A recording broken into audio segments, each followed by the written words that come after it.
മിന, മുസ്ദലിഫ, അറഫ എന്നിവിടങ്ങളിൽ സുന്നത്ത് നമസ്കാരങ്ങൾ നിർവഹിക്കണമെന്നുള്ളതാണ്.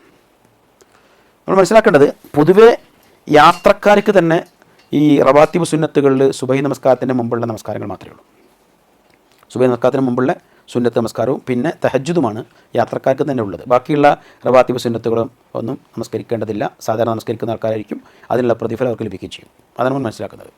പിന്നെ മിനായിലൊക്കെ നമ്മുടെ നമസ്കാരം തന്നെ ഫർദ് നമസ്കാരം തന്നെ ചുരുക്കിയാണ് നമസ്കരിക്കുന്നത്.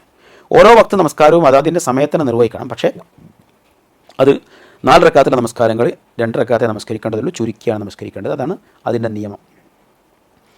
അത് അനുബന്ധമായിട്ടുള്ള സുന്നത്തുകളൊന്നും അതിൻ്റെ കൂടെ പഠിപ്പിക്കപ്പെട്ടിട്ടില്ല. പ്രത്യേകിച്ച് ഇപ്പോൾ മിനായിലെ പള്ളികൾ, മസ്ജിദ് ഹൈഫ അടക്കമുള്ള പള്ളികളുണ്ടല്ലോ, ഈ പള്ളികളിലൊക്കെ നമസ്കാരം ജമാഅത്ത് എല്ലാ ഭക്തരും നമസ്കാരം ഉണ്ടാവും. പക്ഷേ 4 റക്അത്തിലെ നമസ്കാരം അവിടെയും 2 റക്അത്ത് മാത്രമേ ഉണ്ടാവുള്ളൂ. അതാണ് സിസ്റ്റം. അപ്പോൾ അതുകൊണ്ട് അവിടെ മറ്റു സുന്നത്ത് നമസ്കാരങ്ങൾക്ക് അവിടെ പ്രസക്തി കാണുന്നില്ല. അതിൻ്റെ പിന്നെ ഉദാഹരണങ്ങൾ അല്ലെങ്കിൽ മാതൃകകൾ കാണുന്നില്ല. അതാണ് മനസ്സിലാക്കേണ്ടത്. എന്നാൽ സാധാരണ യാത്രക്കാർക്ക് സുബഹയുടെ മുമ്പുള്ള സുന്നത്തും അതുപോലെ തഹജ്ജുദും പിന്നെ അനുവദിക്കപ്പെട്ടതുകൊണ്ട് അതിവിടെയും ആവാമെന്നാണ് മനസ്സിലാവുന്നത്. അതാണ് അതിൻ്റെ ഒരു വശം.